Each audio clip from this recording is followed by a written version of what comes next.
ring by his associate, by his accountant, for saving the lives of 1,100 Jewish workers in his factory, whom he saved. Schindler sees the ring and he starts crying. And he says, I could have saved more people. Had I made an effort, I could have saved more people. Because Schindler comes to know of the fact that there were 300 other people, factory workers, who he couldn't save after saving these 1,100 workers. Now here is my assumption, or here is my insight after, I started in 2008 when I was 21. Today I feel like when people say 2008 and they look like this, I'm like, okay, we're getting old. Here is my learning after 6-7 years of, doing something on the ground. Had Schindler known that he wouldn't have been able to save those 300 lives, he probably wouldn't have saved these 1,100 lives either. Here is my belief. And how do I know this? I know this because when they show it on TV saying that this kid needs a reconstructive surgery because she doesn't have a foot pipe, and let's all contribute to this kid, right? We are able to mobilize 1 crore, we are able to mobilize 2 crores, we are able to mobilize 3 crores. But the same story about how many kids die because of malnutrition, how many kids under the age of 5 do not even have access to the same kind of services, we feel that we can't act. We feel powerless. And whatever little that we can do, we stop from doing, right? And there's a fancy name to this. It's called pseudo-inefficacy, which is knowing what we can't do actually stops us from doing what we can do. And this is something that I've also learned over the last 7 years, and that's also kind of crystallized how Milap operates and so on. So my journey was very simple. I grew up in Coimbatore, did standard class 12, topped my board exams, etc., etc. By chance, I got a scholarship to go to National University of Singapore. Anshu sir was saying, I'm the subsidy of this government. I'm the subsidy of Singapore's government. So I got a scholarship to go to National University of Singapore. And I did the standard stuff, did engineering, figured out that I'm not a good engineer. Just because you like maths doesn't make that you become a good engineer. But I was smart enough, if you don't know what to do in life, you study engineering. If you still don't know what to do in engineering, you study mechanical engineering. So I studied mechanical engineering. After 1-2 years, I also decided, maybe I should dabble with other stuff. So did philosophy, did economics. Economics was the closest. Philosophy was too outside my domain. Like, there are no numbers here, so I can't clearly deal with this. So I did economics, and I also did management because that was the cool thing. Everybody else was doing, so let me also do. So, thankfully, the university gave that opportunity to do. So 3 years, just like how IT is so popular here, investment banking is very popular in Singapore. Everybody wants to become a banker, and I'm no different. So did multiple internships in investment banking and so on. In 2008, I got a pre-placement offer with one of the banks that I had slogged 16-17 hours a day, just working on PowerPoint and Excel sheets and so on. I got a pre-placement offer. But this was 2008, September 2008. 2 weeks after I got my pre-placement offer, the whole banking industry collapsed, and they rescinded the offer. Nice way to say we don't have jobs for you. So I didn't know what to do because no engineering skills whatsoever, no other skills per se. What do I do? So I decided to kind of take a sabbatical. So I told my father, I'm dropping out of university. My father looked at me and he said, if you had gone to Stanford and said this, that's cool. Dropping out of National University of Singapore is not cool. Go back, finish your studies. So we kind of fit in an arrangement where I said, I'm going to take 18 months off. I don't know what I'm going to do, but I'm just going to take some time off, at least let the job market cool down, so come back to normalcy so that I can get a job. And that was the time, around the same time I was reading this book called Banker to the Poor. I'm product of social media generation, so whatever I see online, I get excited. So I read, okay, here is Dr. Muhammad Yunus, he's doing great work, and everybody talks about him, Bill Clinton talks about him, Oprah Winfrey talks about him, this man must be doing something right.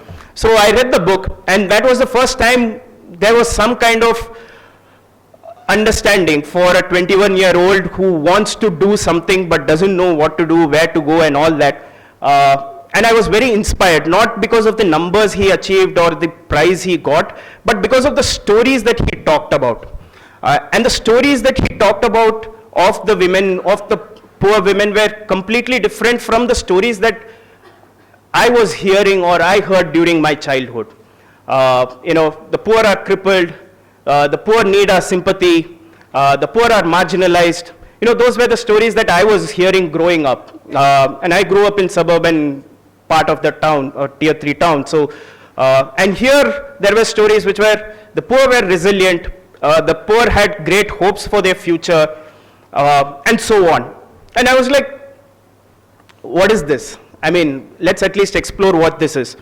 And that's how I applied for a job or slash internship, cold called many organizations. There were no fellowships at that point in time. I wish you were there in 2008 doing this, because there was nothing. So, cold called,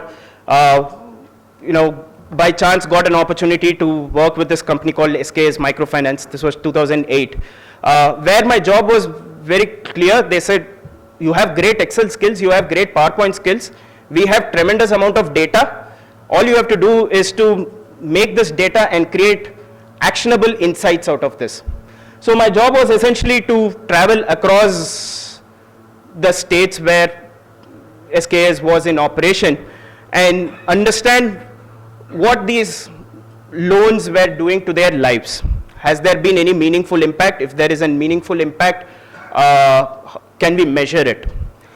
So bunch of questionnaires, bunch of focus group discussions, and so on. And that was the first time I started understanding what capital, what skills, what opportunity can actually bring to the table.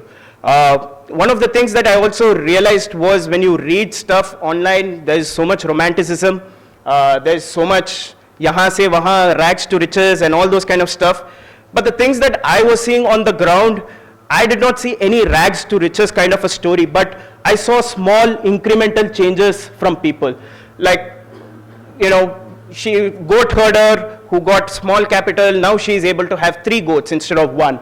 Or a farmer who bought a solar light so that now she can go in the night to switch on the electricity, the pump set in her farm, because otherwise they're worried about the snake bites. Or children who now have more time to spend preparing to go to school instead of going to fetch water. Small little changes, can't put a number to it, can't put an ROI, SROI, whatever you want to call it, but these were the small little incremental changes that I was seeing on the ground. And people were also making small amounts of money that they were making meaningful increments to their life. Like, this kid was going to a government school. This is I think is Baripada. He was going to a government school. Her mother always wanted him to go to a private school because there is no teacher in the government school. With the extra money, they were able to send him to the private school. This is Mizoram. People, crave for, having, cooking chicken or mutton every week. They weren't able to do before. Now every Sunday they are able to, right? Or, mothers able to buy new clothes for their children, during festival time, or stuff like that. Very small incremental changes, but across all, I was seeing people having high hopes for themselves and their future. Things like, putting a door for their toilet. They got a subsidy to build the toilet, but the subsidy was not enough to build a door. So wonderful. So they had an open toilet per se. Now they had some more money to actually build a toilet. Stuff like that. So a year and a half on the ground, working across 7, 8 states, meeting people, made me realize two things. One, there were a lot of people doing great work on the ground, working with the communities for 20 years, 25 years, and so on. And I will never be able to create that kind of rapport or relationship if I were to decide to work. And their stories are not told to the outside world. The stories about, be it microfinance or the stories about anything, is only told by the people who have access to that communication channel. So the first question that came to us was, how do we create a platform that helps us showcase the stories of these people? And not in a way that people say, great, this is great, you know, I'm going to share this, I'm going to like it, but also try and mobilize something for them. And that's how the whole idea of crowdfunding came into picture, where we allow people to, you know, contribute to these particular stories of these people and so on. We started with a small pilot in 2010, did a very small event in Singapore, raised like some $5,000 for 15, these were the part of the 15 women in Sholapur. Most people were fascinated once the businesses started growing, and we were sharing the impact as to what it is and so on. And from there, long story short, you know, the first year we did around 40 lakhs of capital, the second year we did 3 crores, the third year we did 8, and today closer to the end of year 4, we've done mobilized around 25 crores of capital from 30,000 individuals sitting across 100 countries in the world. These are not big institutions of foundations per se, these are everyday individuals putting in small amounts of money, $50, $100, whatever, 500 rupees, 1,000 rupees. And that's because I personally believe people are inherently good, and you need to tell them in a way that they can connect to or relate to. And that's the whole idea of Milap. And early last year, we realized that there's only so much that Milap as a platform can do. You know, our causes, our partners, and so on. But there are a lot more people wanting to do good, you know, wanting to create something. It could be, you know, cleaning the neighborhood school, or it could be building something for the kids, start something on the ground. So we kind of opened up the platform, called it Milap Open, which allows people to, again, raise resources for their individual projects. And we've been amazed by what power of people actually means. This is Sunita Krishnan, everybody knows Sunita Krishnan. She did a movie which she couldn't release because she didn't have the money to secure distribution. So she turned to the platform, raised around 25 lakhs in 3 weeks, and she was able to secure release of her movie. This is another girl from Kamatiputra, got a scholarship to go to US but did not have access, money or the funds to actually go to US. The community came together to actually, you know, fund her travel and her, you know, studies. This is a Teach for India fellow. He has a full-time job. He got inspired by the Indian Super League, and he said, why not an Indian Super League for children from these schools? And I want to start this Indian Super League for all the schools that are part of Teach for India campaign network. And he needed to raise some, I don't know, 5-7 lakhs, and he was able to do it, to create, and that tournament just got kickstarted.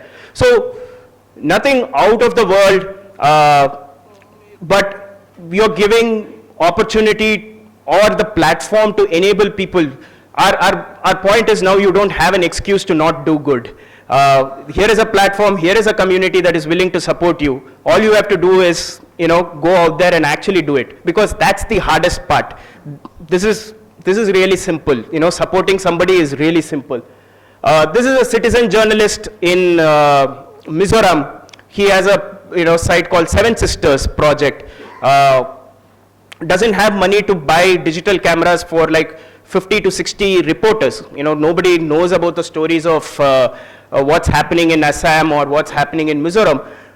Our platform came together, helped him raise the resources so that he gets it. And this guy runs a mobile library in Bihar. He has a full-time job in Schlumberger. Today, his library reaches out to 4,000 kids in the Purnia district. And all we did was help him buy a mobile van, which also doubles up as a library. So when I spoke about Schindler's List, I said that Schindler sees that ring and starts crying, right? So the ring had something engraved in it, right? When his accountant gives it, and it's in Jewish, but what it actually means is whoever saves one life saves the world entire. Because a lot of times, people talk about changing the world and all that, and I've been through that process. People come in, give me, Savash, you're changing the world. And I'm like, really? Sure, okay. Sounds nice, but I don't really think so. But here's the reason why this actually makes sense. So Schindler actually saved 1,100 Jewish workers. Today, the descendants of those 1,100 today is around 7,000 people. And one of the descendants is the Zuckerberg family, Mark Zuckerberg's family, extended family. So if you were to just think about what can I do by changing just one person's life, I think this is a great example of what you will be able to achieve. And with that, yeah, I think I'm done for the day. Thanks.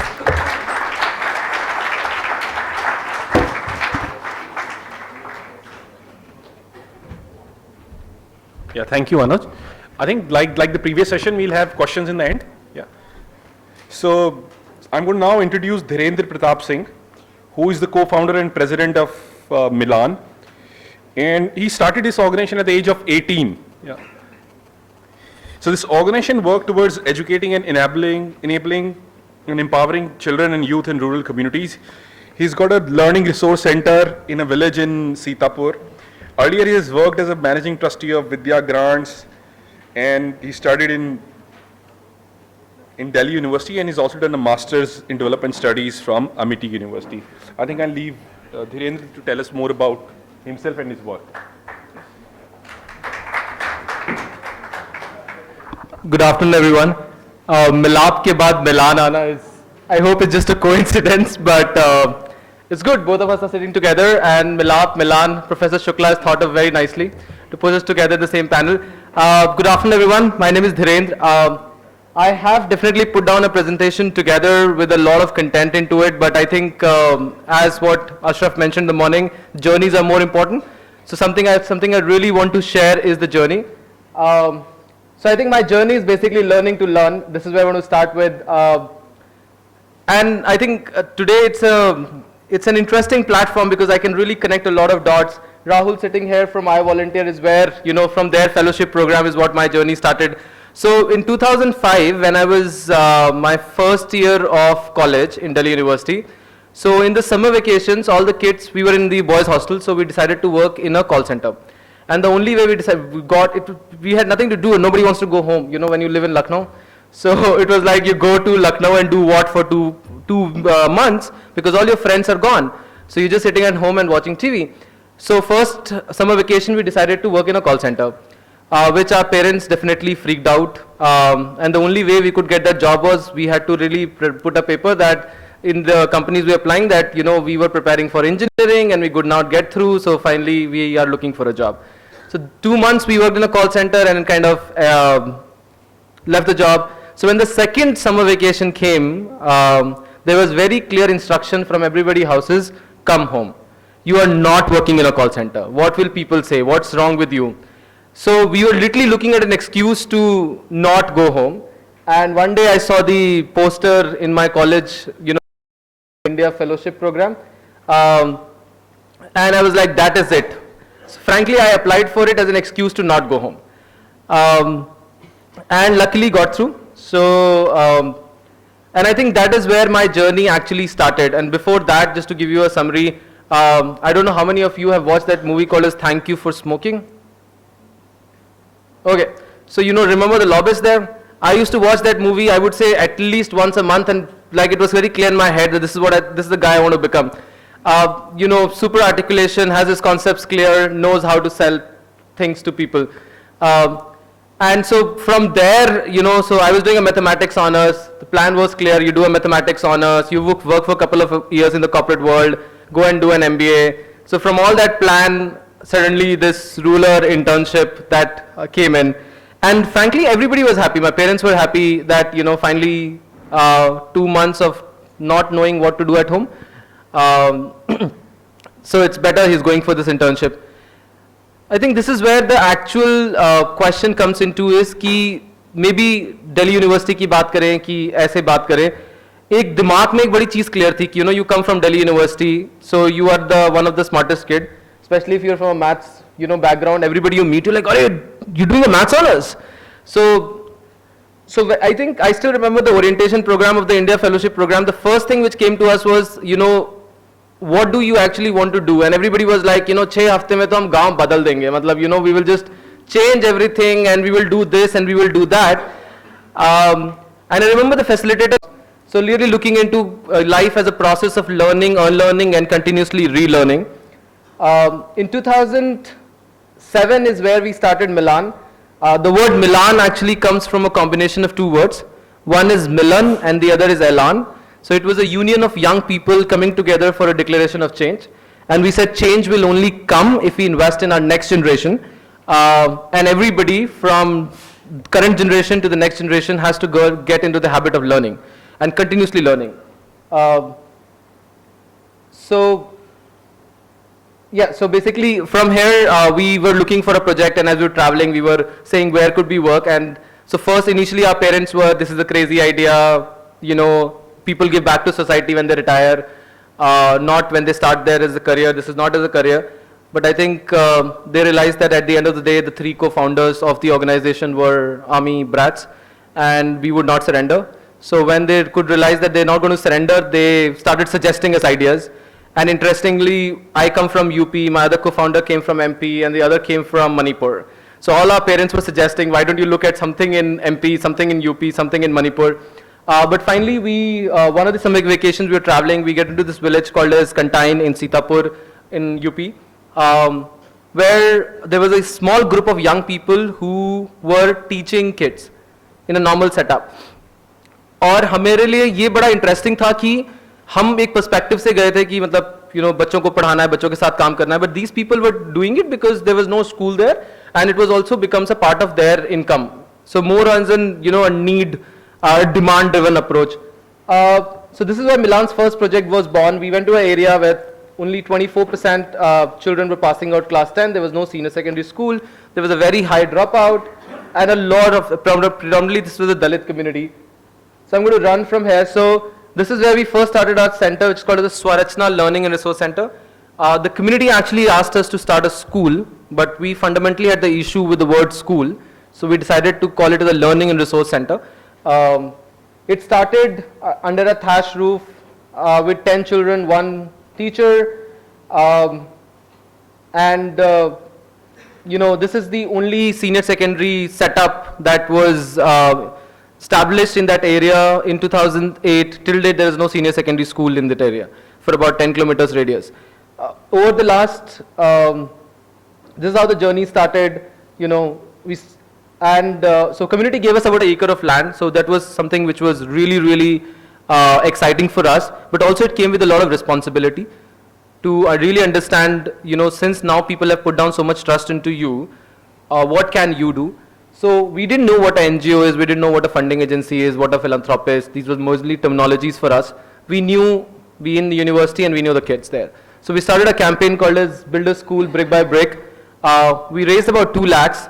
You know, about 1 lakh actually, and then another lakh was matched by another thing. So we said 10 rupees a cost of 1 brick, you could support as many bricks as you can.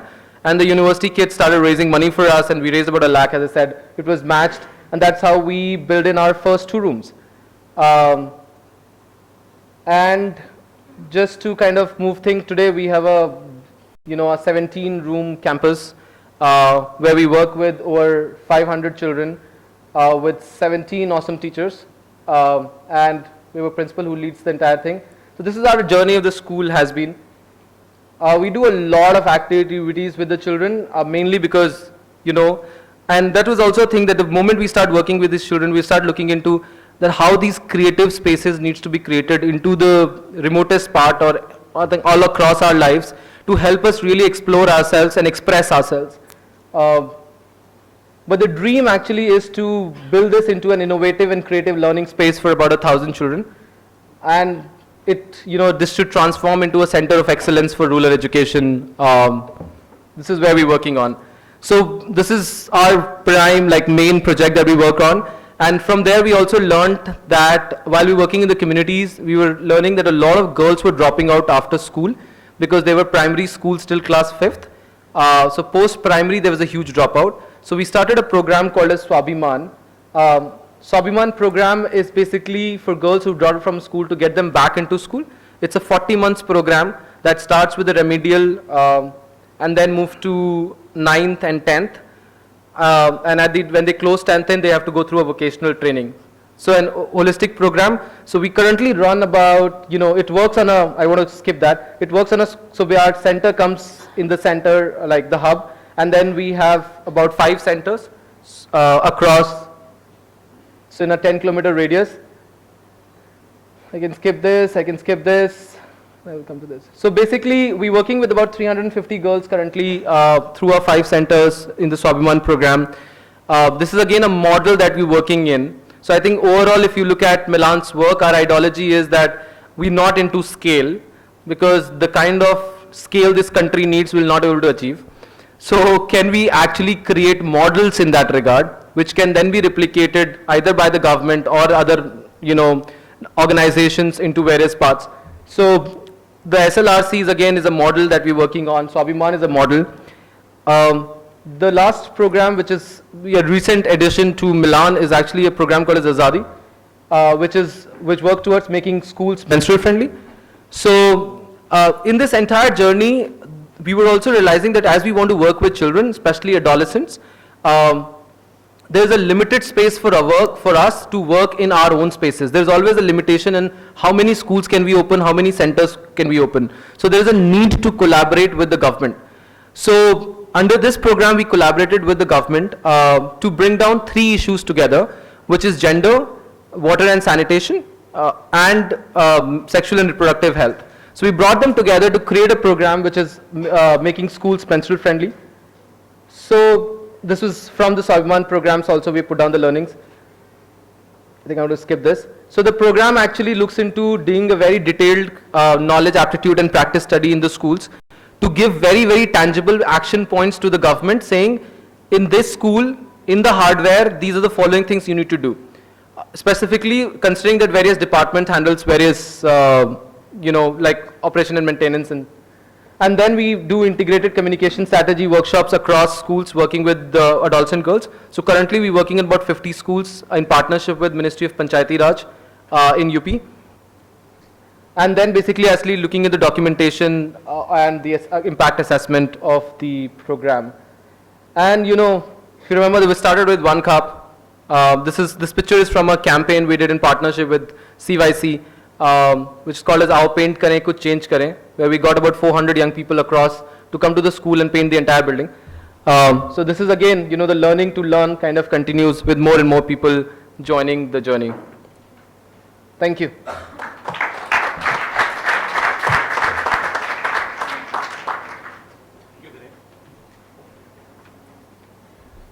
Now I would like to introduce Sambodhi Ghosh. I think there are many things I can talk about him. He's a co-founder of Aakar Innovation, but to simply put, I think he makes sanitary pads. Yeah. Sambodhi, please.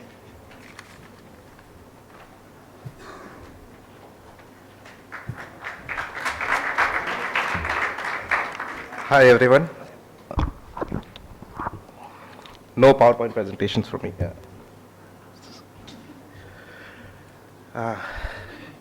Right. So we have been hearing Anshu, we have been hearing Dhirendra, Anuj, Rahul. There's a lot of discussion around social entrepreneurs as such. Let me start with the statement. I am a fraud entrepreneur. At least I'm a fraud social entrepreneur. I've never felt sorry for the poor. I've never believed that I can help them or I can make anything constructive for them. The only thing that I believe in, or which I am, is I'm an egotist. I believe I'm good, I believe I can be better, and I believe I can do great things. So Aakar basically is my journey in trying to understand whether what I believe in is what I actually can do. So today, if I look at it, I am 29 years old. I am running a company for 4.5 years, which has been bleeding money, and I'm trying to run after a goal which I'll probably not be able to fulfill throughout my entire lifetime. However, I also know this fact that a few years from now, if I have to look back and evaluate, I'll probably look back and be proud of what I have done, and I will pat my own back. I think the important message which I'm trying to give you over here is that it's an important difference between how we entrepreneurs think and what an employee does. An entrepreneur has the advantage of patting his own back, whereas as an employee, you always look for approval from your boss, from your colleagues, from your society, from your parents, salary kitna mila, वगैरह वगैरह. My entry into the social space was not by choice or design, it was an accident. Anuj was saying he was studying in NUS. I was highly disillusioned with the Indian education system, did not really want to study, and I was not really a great student. So what really happened is, like, I wanted to go to study abroad because they can actually do weird combinations of subjects and you have a lot of flexibility in how you study. However, I also realized that my family could not support the education cost in a different country unless and until I get a full scholarship.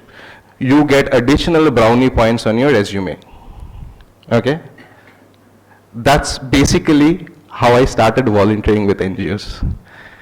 3 months later, I was disappointed, I was demotivated, and I was angry with the system.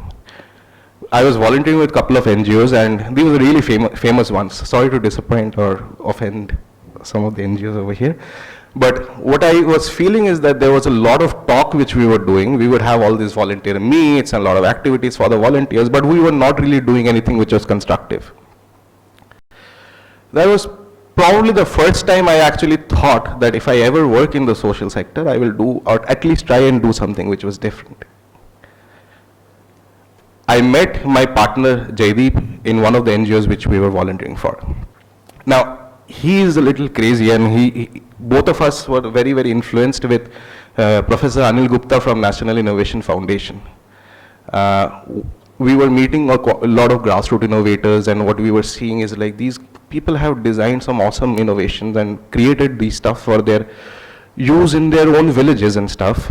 And these can actually, or that's what we thought or assumed, that these can actually help a lot more people if we can take this to the market and commercialize it. We started doing that, or we tried doing that for a while. We didn't really succeed. We failed miserably. And this was while I was in college. So the idea kind of fizzled out, and as what happens when you finish your college, I went and started a job. Jaideep went to do his MBA. The idea, however, stayed with us that we need to do something in the social world. So after 2-3 years, what Jaideep does is, like, he gives me a random call and says, look, I want to actually start it once again. Are you game for it? And most of the decisions I had taken in life was not really well thought of. So I just said, yeah, dude, why not? Let's try. And but however, I had some financial commitments, I had some loans which I had taken, and I wanted to finish this off and before I actually jumped in. So I said, look, I will financially support you, you start the thing and give me 6 months, I'll come back and work with you. So after 6 months, what I do from my job is I take a leave for approximately 3 weeks. I go and visit some of the field areas that we were working. 2 very important realizations actually came out of it. I used to write on my resume that I knew a little bit of social work and I have volunteered with NGOs for 4 or 5 years and stuff. I realized I was an idiot and I did not know anything about how social works. That was my first lesson. The other important thing which came out from it is that I really did not have a role in the organization which I had created or co-created, founded, whatever. We were actually working on delivering innovative, grassroots innovative innovations or products into villages with the base assumption that people need access to these. Now, one of the problems which I found with a lot of these innovations is like they are probably not up to the quality standards where I will buy it as a customer. And that was the benchmark, as in like if I don't buy it as a customer, then I don't expect my customers to buy it either, right? One of the realizations was that the poor actually pay more for the stuff than what we actually pay for. And what we needed to do is like if we needed to really get good quality products to people at an affordable price, we felt that there was a need to innovate. Our products had to be better. And I was not having a technological background. I was from microbiology. I had nothing to understand about technology. I realized that my background primarily has been operations management, consulting, and that had no fit for my organization. So I was literally jobless in my own organization. So that was the time I said, Jaideep, you focus on product development. Let me figure out what to do. I quit my job and I was trying to figure out how to do it. I was about to quit my job. And that's when this fellowship came about, which was actually giving me an ability to work in the rural space, explore how things work, and in a little bit of a structured way. That was probably the first concrete decision I took in my life, saying that, okay, let me actually try this out. Today, if I look back and I say, the fellowship in itself might have had challenges, but probably it was one of the best decisions I took in my life.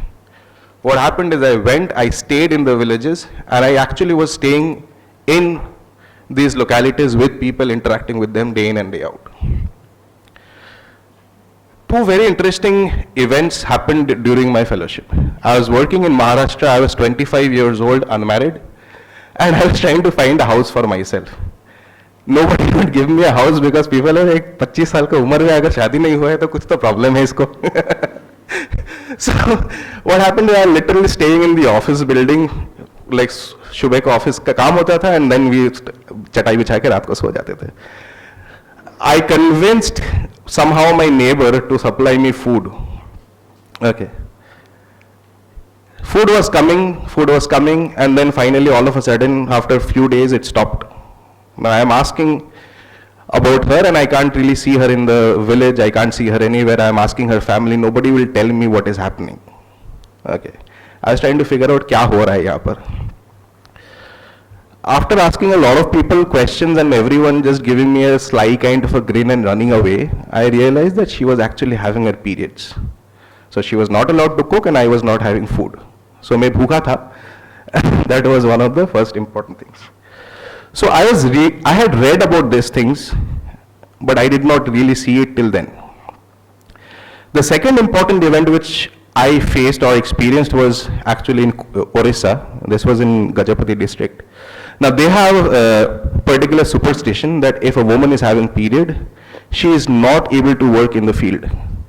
क्योंकि खून अगर मिट्टी में लग जाता है तो apparently the soil becomes infertile as well as the crops die. So this is where during the monsoons, and the wage rates are very, very low, used to be very low. That time it was around 35 rupees a day. Government wage rates to kuch aur hi tha. And there was this woman who was working and people were actually hitting her away and taking her away from the field. People had found out that she was menstruating.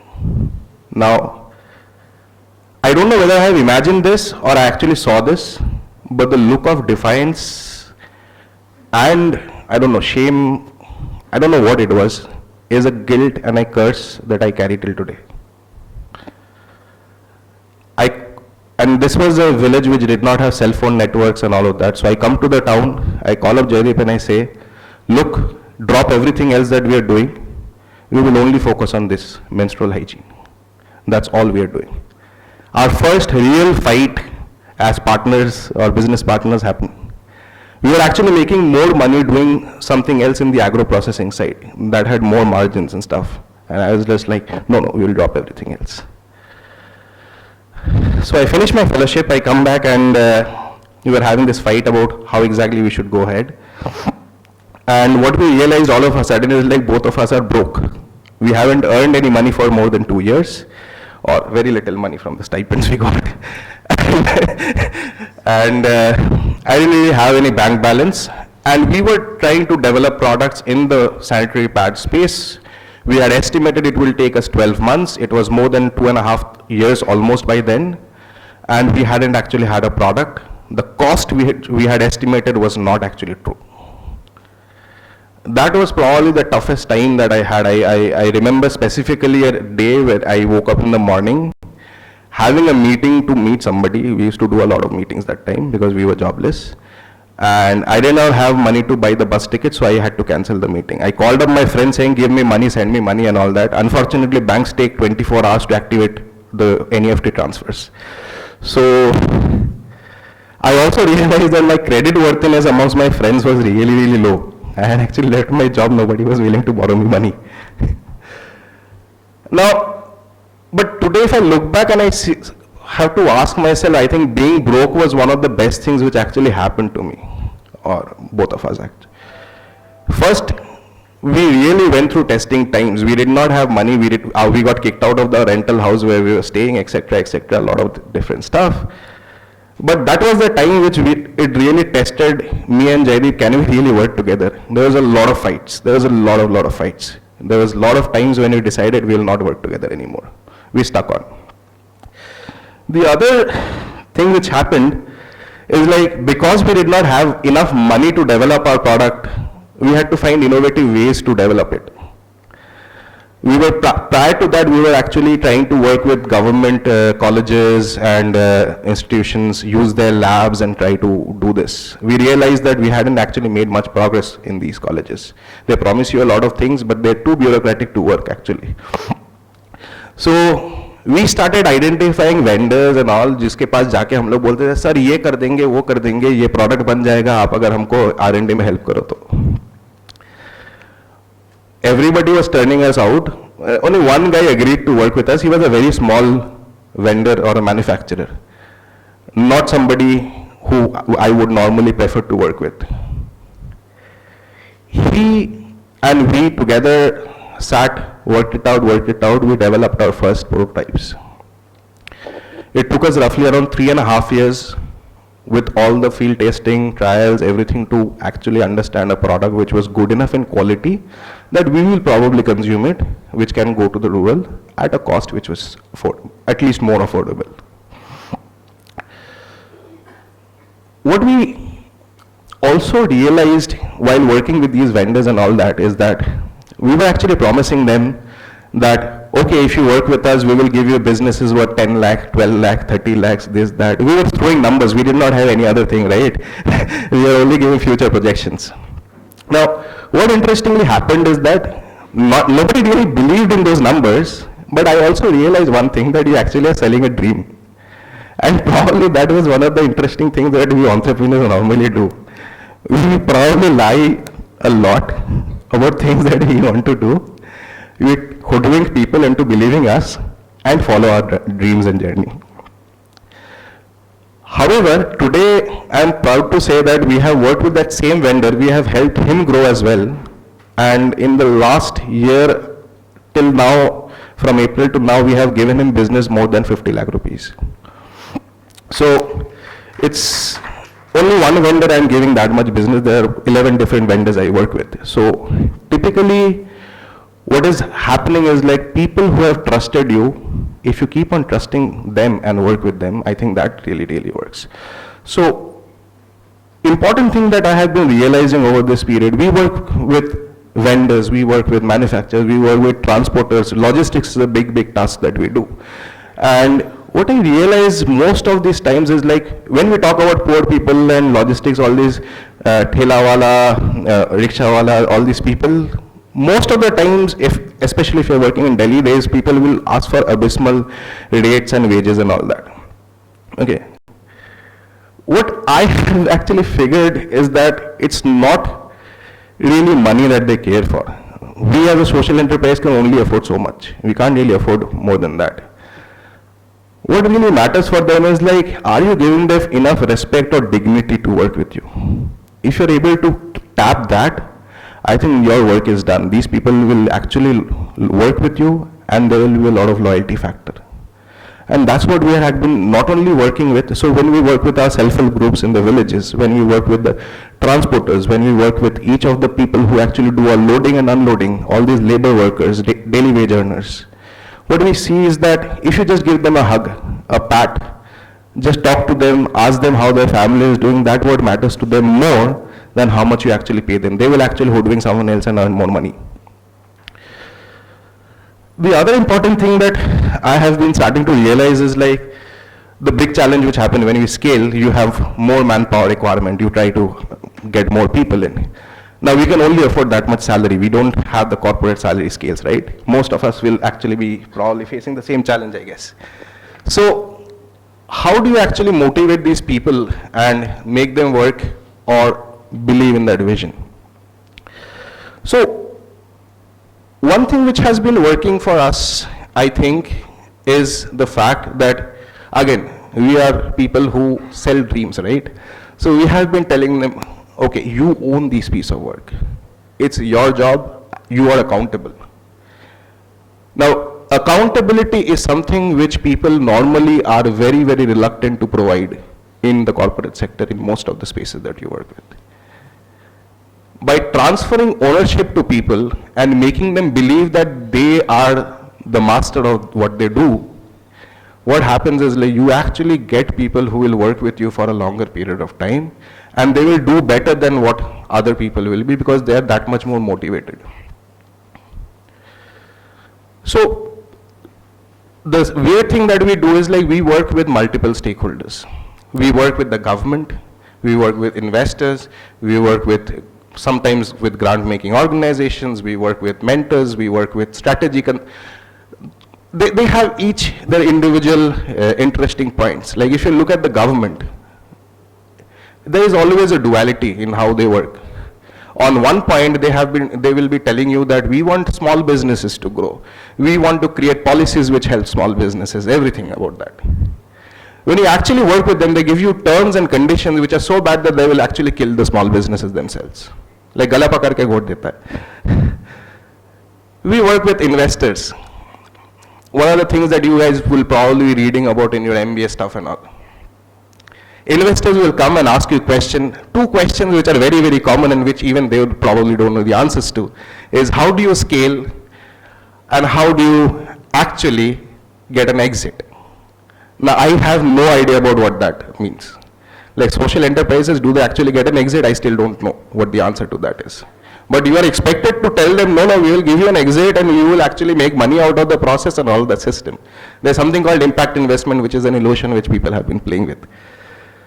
The other important thing is like, what is your impact measurement? Like everybody has been talking about 100 million lives saved or changed and all that. I still today do not know what the impact of our organization is. Are we actually making an impact? Should we even exist as an organization is a question I keep asking myself every day. The only thing I know is that yes, if I go to Dahod where I started work almost a year and a half back, Ramila Ben, who was our entrepreneur there, that time her husband was extremely against her working in something which is as lowly as producing sanitary pads. They were ashamed of it. Today her husband supports it, her 3 daughters uses our product, and the oldest daughter actually, after having convinced her enough, actually goes back to school. That's what I call, or at least for me, I know one story of impact that we have created. I don't know about 100,000 people I have saved or not.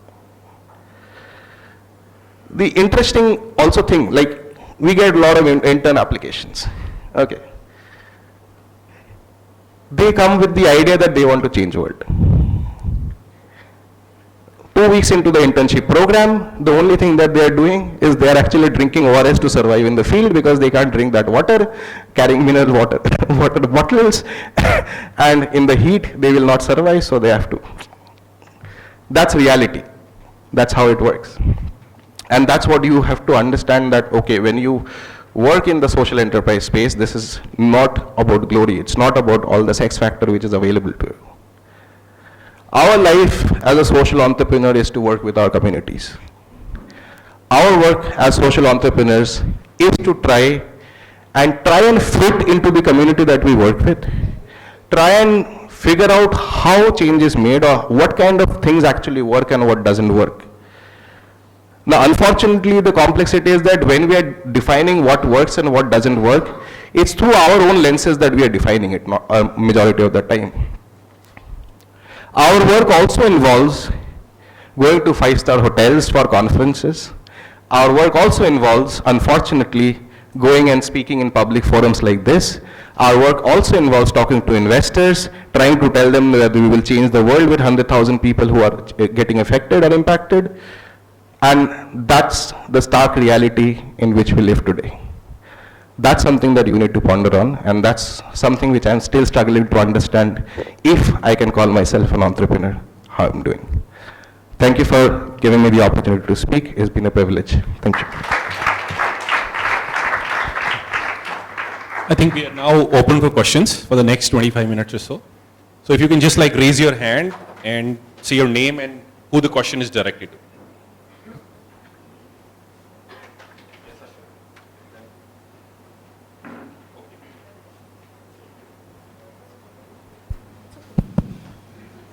So thank you all speakers. I have a question for Anuj.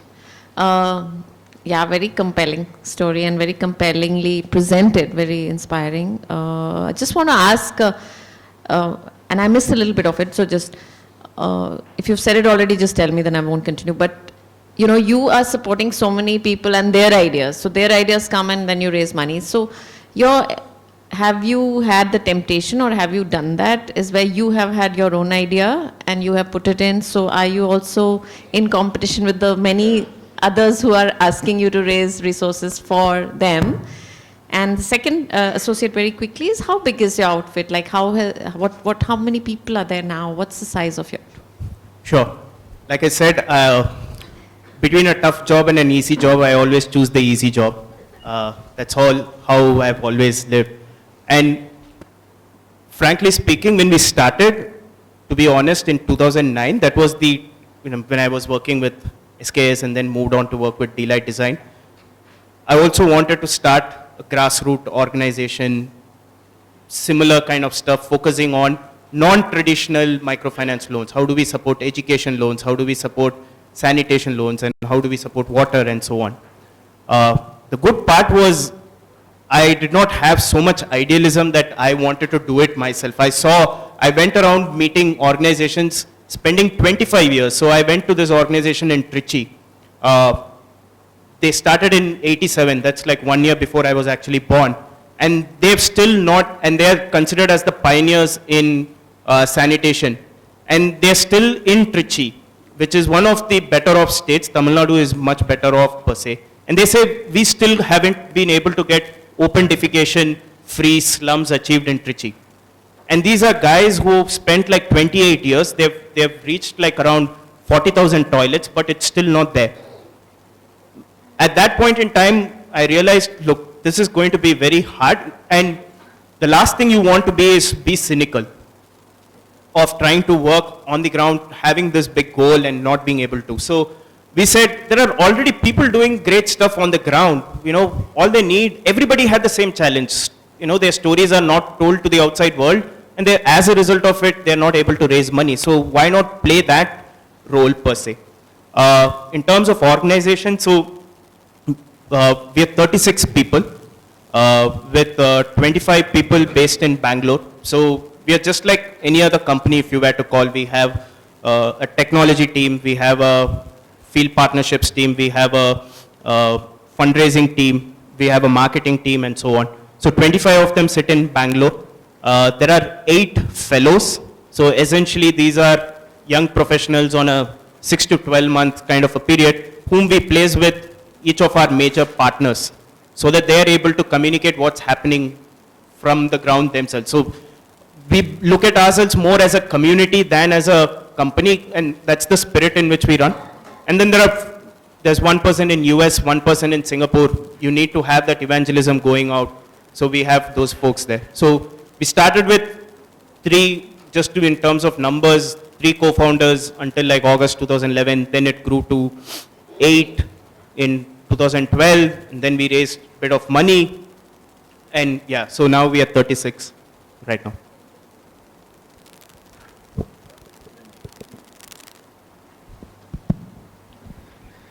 Hi. This is a question to all 3 of you.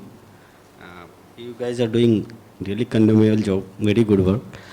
The biggest challenge or biggest problem that you guys are facing in real terms, when you are working with the community, whatever work you are doing, the biggest challenge that you guys are facing, because most of the time we don't talk about the challenges, problems that everybody is encounters. That's the first. And second is, as we start growing, so how you are managing the challenge, one of the conflict that everybody has, interest of the organization vis-a-vis the goal or the objective which pushed you into this sector, pushed you to do this. How you are managing these conflicts?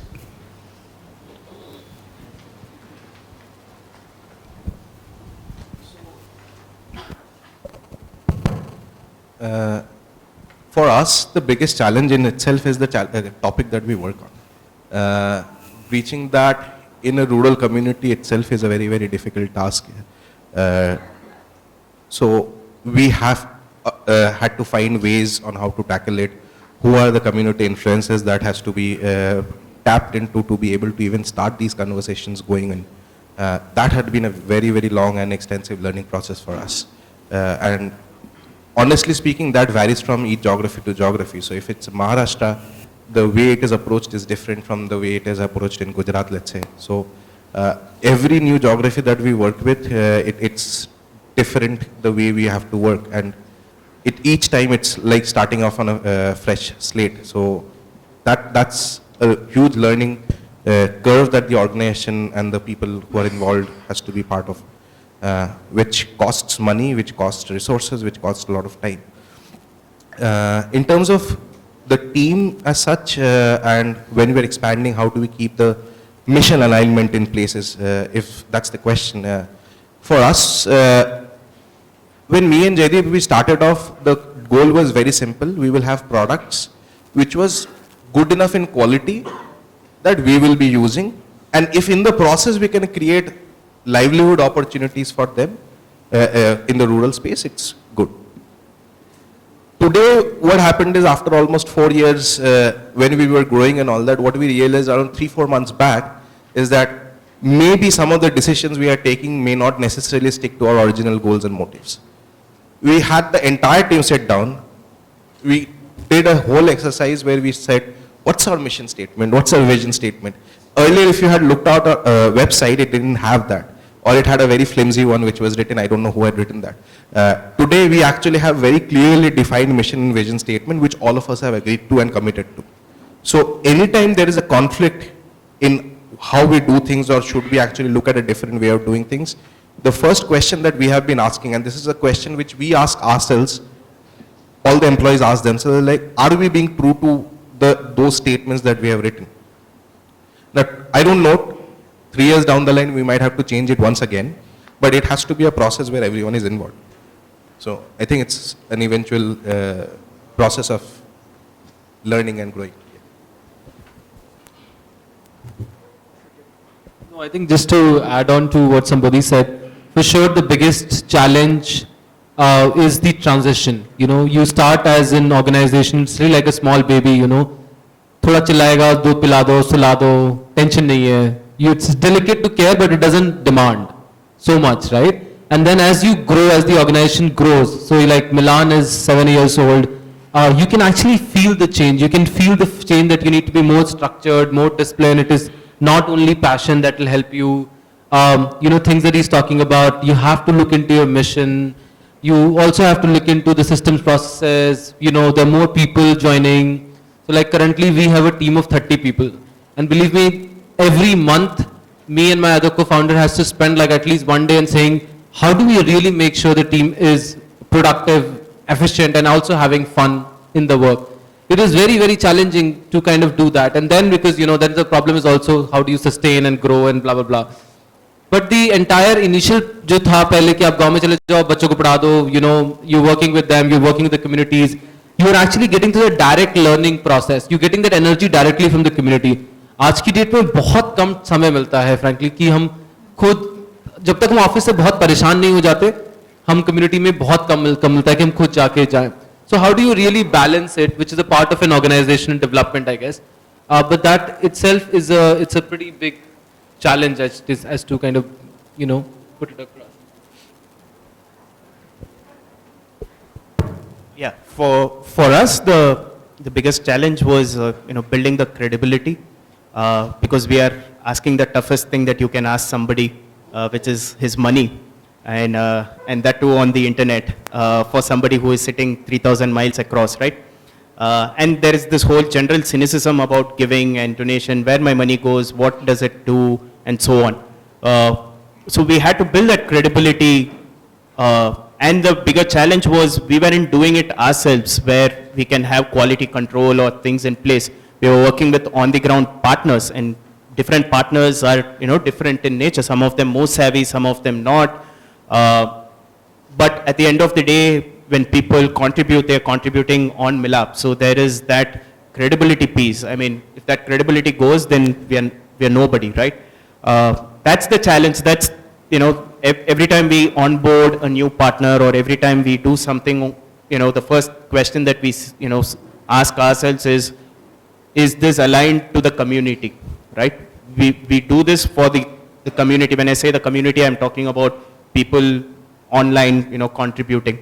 And that's how the challenge also is when it comes to mission as well as the, you know, the overall goals. Be it in revenues and stuff, you're always constrained as to, you know, for example, our cost of capital is, you know, 40 to 45% cheaper than the cheapest microfinance loan available. But that does not, you know, you have to achieve a certain kind of scale for you to be sustainable. That's one way to look at it. Or you can look at increasing your margins and, you know, go about it. But how do you ensure that that doesn't happen? You know, how do you ensure that you don't lose alignment with your mission? That's when we started thinking, what else can we build out of the existing stuff that we have already built? So we opened up our platform. We work with a lot of brands to do cause marketing initiatives, achieving the same goal but in a very different way. So you look back at your resources and you ask, what else can I do with this? If you have, you know, I always believe have one thing, you know, as constant and everything else can be variable. So the one thing that is constant is we are not going to change the pricing per se. What else can we do beyond that? You know, you become innovative over a period of time. The challenge for most organizations is they don't know what to keep that as what he said as mission and vision. You know, that's a bit of high level, but I keep saying that what is one thing that we don't want to change at all? Keep that as the constant and keep innovating with the other stuff, because you just can't be a martyr for a lost cause as well. You know, you can't say, no, I'm not going to change to this is what I started with in 2010, this is how I'm going to be. You just have to build a business, because for us, if we don't grow, there's no point. I mean, there's no great badge to be worn by saying, oh, we supported 20,000 families across 50 states.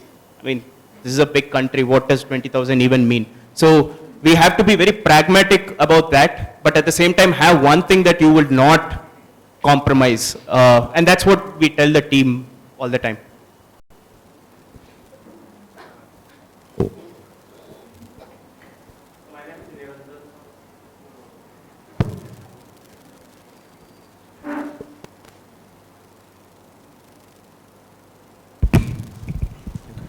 So Niranjan Shah from XISS Ranchi. So I'm sorry to a little correct you because the book which you had shown, Bankers to Poor, which is written by Muhammad Yunus. So that was actually, you did mention that in 2008, that was published a bit earlier actually, in 2005 or 6 like that. Anyhow, however, one of my question is, and that was the concept actually, the banker to the poor, concept was given by Sophia, Miss Sophia, in Tangail district of Bangladesh, and the real concept was not given by Professor Muhammad Yunus. And my question is here, in India recently launched the program Jan Dhan Yojana, which is also banker to the people. The program is a banker to the people, and that is a banker to the poor. So my question is combining the two concepts, how do you look at between the difference between the two concepts? So this is my question, yeah. I don't know if I understood the question correctly. How? Yeah. No, that is the bankers to the poor. Yeah. It is the bankers to the people. Yeah. In India. Okay. So what is the difference between two programs? Look, to be very honest,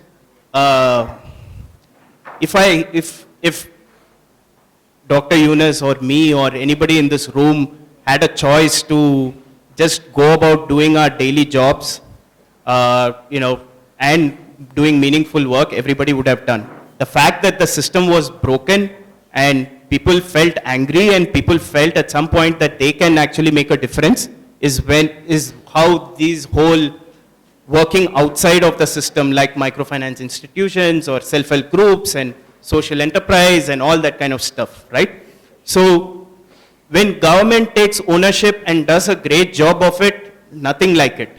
And I've briefly lived in a country where government takes ownership of everything that is possible, Singapore, and there is no scope for social entrepreneurship. Nobody talks about social entrepreneurship and all that kind of stuff. What I'm trying to say is, if government can implement that system effectively, there's nothing like it. The challenge is, it's incredibly hard. I mean, I can get into the specifics, but it might bore most of the people. So let me give you one specific here. I was actually visiting my partner in Patna. They're called CDOT, and they're actually a microfinance organization, banker to the poor. They work in Purnia and Sitamarhi and all these districts. And they are also now partnered with Jan Dhan Yojana scheme. They are ones who are actually implementing it for the government rollout. So I asked him, if this scheme comes into place, your own operations might be, cannibalized, because, this Jan Dhan Yojana says that they can give a loan up to 5,000 rupees. Then the guy said, one, the person has to, that is never going to happen, and I'll tell you why. The person has to transact using that account for at least 6 months to be eligible for the loan. He can only take up to 4x the amount of transactions he has done with an upper cap of 5,000 rupees. And he was like, आज के ज़माने में 5,000 में क्या कर सकते हो? You can't even buy a goat with 5,000 rupees, right? So, bottom line is, it's a great scheme. It has to be there because there is a lot of Aadhaar-linked initiatives and so on that is coming along with it. People are getting bank accounts, but that alone cannot change. In a country like India, you need, with all, people are talking about microfinance is saturated, blah, blah, blah, and all that stuff.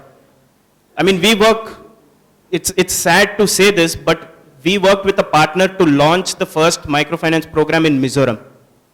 There were no formal financial services program in Mizoram until we came in, and all we did was give 50 lakh rupees to kickstart a program. And it is surprising that we say microfinance is saturated, everybody has access to everything. We started a program in Meghalaya. There is no formal financial services program in Meghalaya. There's only one bank branch in Shillong, or two, if I'm not wrong. So there is scope for everybody to do stuff. If government works very well, nothing like it. There are programs that government has institutionalized from the NGO space, like your midday meal scheme, which is now expanded to many places. Does that answer your question? Yeah.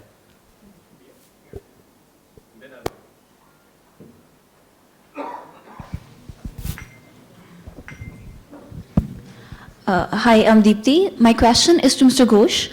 So you're working on a very sensitive topic. There's a clear discrimination among women while they are having their periods.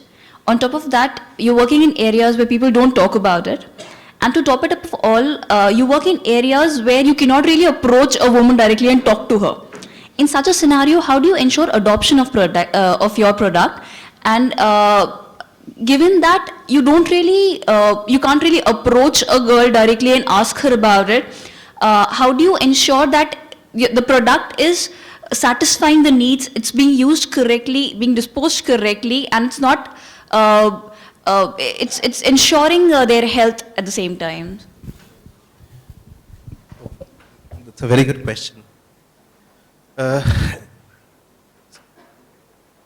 So there have been two sides to the story. As in, like, when I first started off, I went to a village, I started trying to talk to girls about menstruation and what products they use. Never ever do that. One of the things that we interestingly have learned is, like, we have two sides to our model, right? We have a production side as well as then the distribution side. Now, especially in, let's say, the tribal belts and some of the poorer areas, what we have seen is, like, it takes anywhere between 9 months to 12 months for anywhere the sensitization to even start happening. That's one. We start with the production unit. We start with production of the product. Sometimes there are issues there, but most of the times we have actually pitched it as a livelihood product, or livelihood, people are earning money and all that, so it works. Now, one of the interesting things that we have actually found is that, let's take an example. In the Dahod project is very close to me. I spend most of my time there. So I was just sharing that when we started off, the husband was very, very against it. We had a lot of challenges. There was one particular village where we had installed the machine, trained the woman, and they refused to work. Okay. Because the husband wouldn't let. We had to remove the production center, take it to a different village altogether. Now, however, what we have seen is, like, wherever the production system is working, we actually have women coming into this production unit, seeing how it operates, what is the menstrual pad. So they actually look at the product, they feel it, touch it. All of a sudden, it's no longer a taboo or a barrier to talk about it, all of a sudden. So that has helped us to a great extent in spreading the information and as such. So, interestingly, what happens today is, like, if I go to Dahod and if I ask them, I don't even need to. I like product ka quality mein kuch issues hai. Matlab, if I ask them, I don't speak Gujarati well.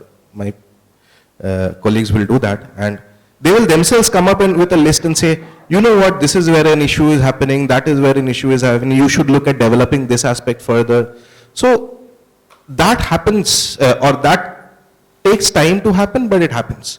The other thing that we do is, like, when we do intensive community awareness sessions and all that. So we do that in schools. We have done that in schools. We have actually done community organizations, SHGs, etc. We have spoken to them. I think everyone has their own style or techniques on how to do it. So I have mine. It does not necessarily work for my colleagues. They will have their own styles of talking to them.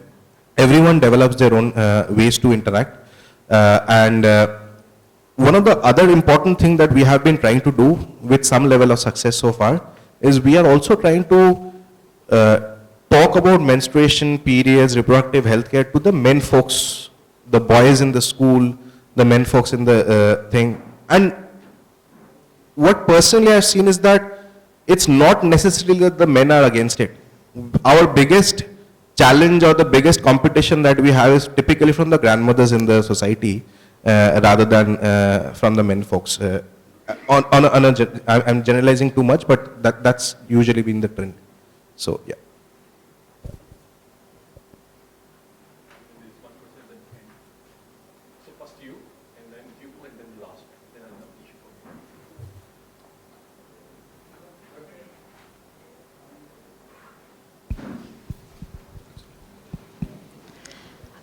Hello.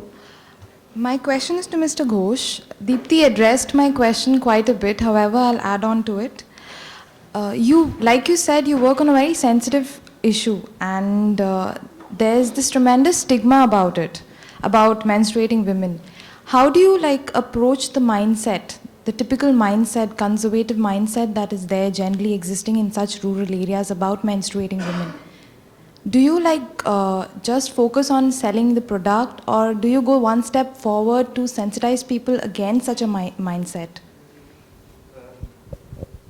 As I was actually saying, it takes on an average between 6 months to 12 months to actually get into the sensitization mode even. It's like product uptake and all that is a different task altogether. The first thing that they need to do understand is like, what is menstrual hygiene? Okay. So yes, we do a lot of awareness generation as such. We are trying to refine the way we do it. We have been trying to explore that in fact, but that's one of the major tasks that we do. Product sales, see, one of the other important thing that we have always believed in is that the sensitization that we do, actually we do it through our non-profit arm. We are a hybrid social enterprise. Now when we do our non-profit activity or the awareness generation, we have a product which we sell under the brand Anandi. But we do not even talk about Anandi as a brand there. Like, one of our beliefs has simply been that there has to be a freedom of choice for people. If somebody wants to use Anandi, they will use it. If somebody has access to Whisper or wants to use that as a product, they should use that. If somebody wants to use other products like Anshu sir is there, so they have cloth pad. We hope we will probably be able to work with them someday. So people should have their own choice. Our job is to inform, and inform without any bias in the way we do it. So we have been trying to stick on to that agenda for a while. Success and all that we will probably evaluate 5 years down the line. At least from our perspective, when we do it, we have to do it in the true spirit of the game, that we will not bias them with only one set of information.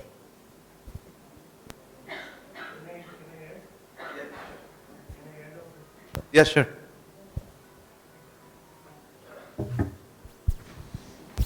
You know, I think sitting here, we think that it's a very complicated issue and all, to be honest. If you talk about the menstrual hygiene issue, because we have been working for the last 9-10 years and with the cloth pad, and we have done almost 3 million pads. It is a sensitive issue, but the moment you start a dialogue with a good intention, they open up. They open up like anything. I mean, many times we have been able to crack this entire stigma part just in an hour. Because this is something which they are so desperate to talk about and so desperate to find a solution. If you talk about the rural folks, I mean, you can imagine that if you talk about the village heart across the country where, the village women normally goes for any kind of shopping, you have all kind of thing from bindi, chudi to petticoat and blouse and everything. You will never find anything to do with the sanitary pad. Except in some parts of Maharashtra, you will not find any even cloth available for the sanitary pad. Even if you are a rich farmer, his wife does not have access to any product. So you can afford, financially you can afford, but there is no access to the product. They are so desperate to talk about it. So in our own personal experience, all across the country wherever we are working on this particular issue, it does not take much time. The biggest hurdle is certainly the Dadimas and the opinion leaders, which are mostly the NGOs which are working in that area. Because those are headed by the man folks mostly, and they are the opinion leaders कि आप यहाँ पे आके ऐसा सब बोल जाओगे और फिर ये इनके husband आके हमको पीटेंगे. There's such a common sentence which they do it. And this is again one subject जहाँ पर कोई महिला अपने घर के भी किसी से बात नहीं कर पाती है. और अभी तो जो सर्वे आए हैं वो बता ही रहे हैं कि 88% महिला do not have access to sanitary pad. तो वो घास, गोबर, मिट्टी, गोबर से लेके और प्लास्टिक शीट, सूखे पत्ते, सब कुछ यूज करती हैं. So now you can imagine कि if you open up the subject, they are ready to talk about it. Thank you. Just barge in. I'll ask you a question, please.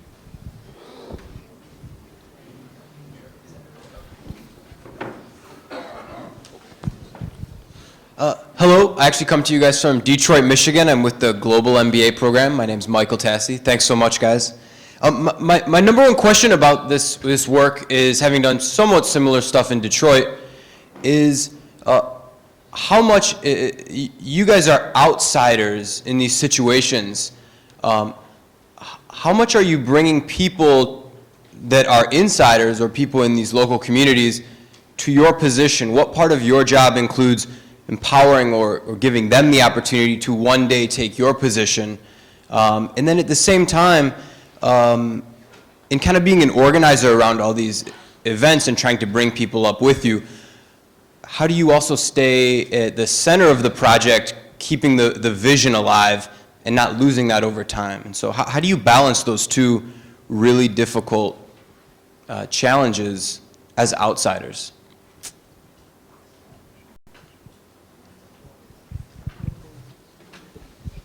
Hi, wherever you are.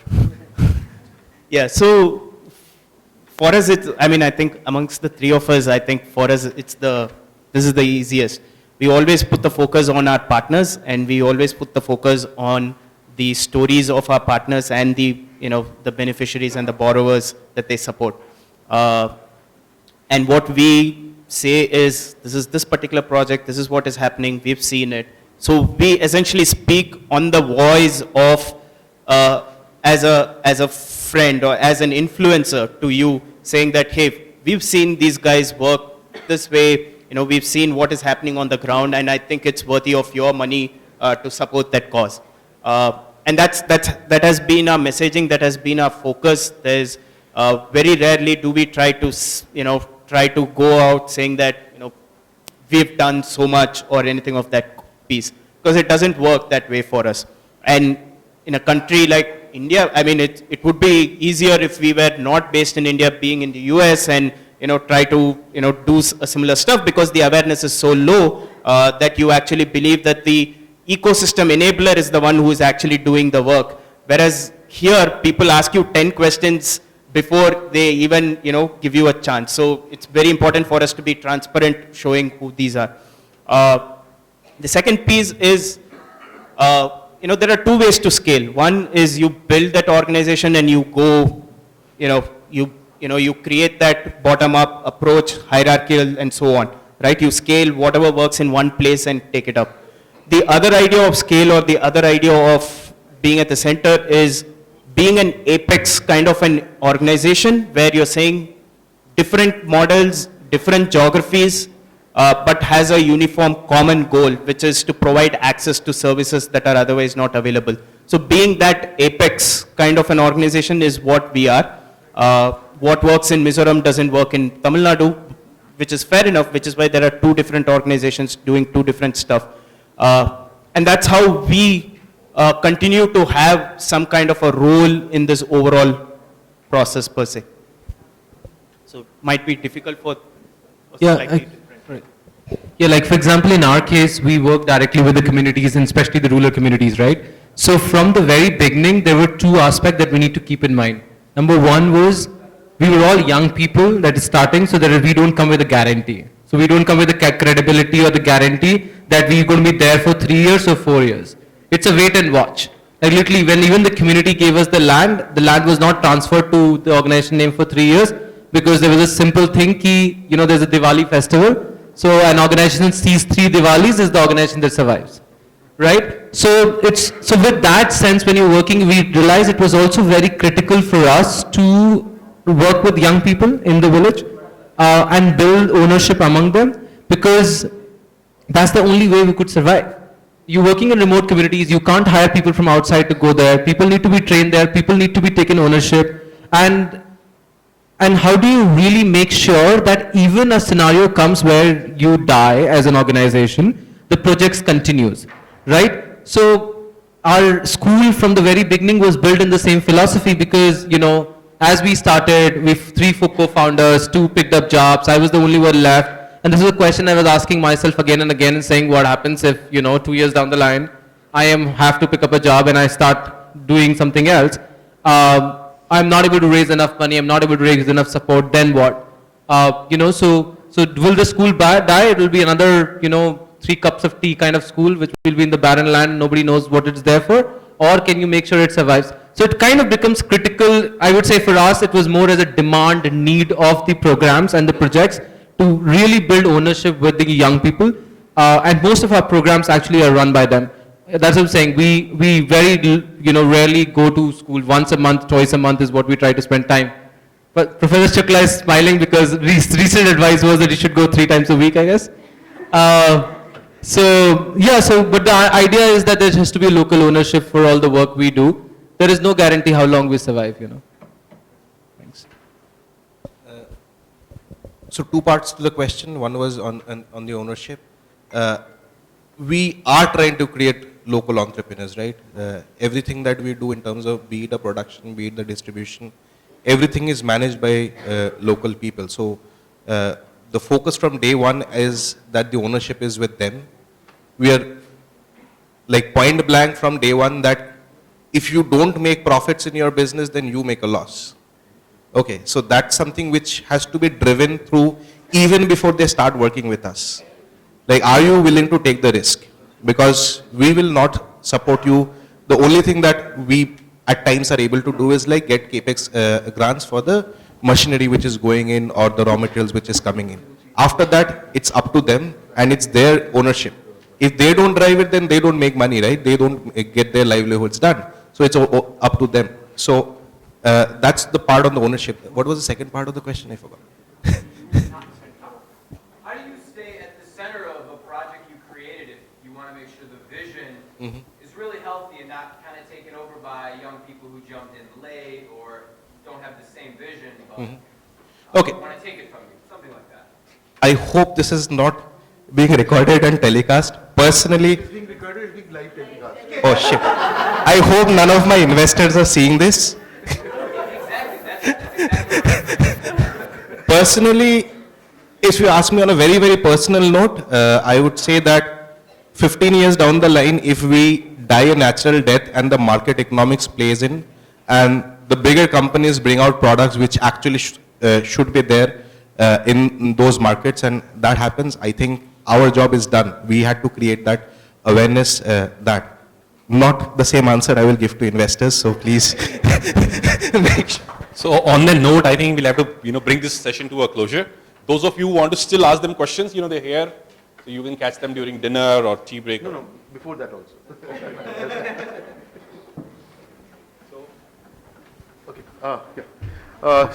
So thanks Rahul for moderating the session, and thanks to all 3 of you for sharing your story. May I request Pratyush to kindly hand over or rather request Rahul to. I thought this was the memento. This is the obligation. Welcome gift.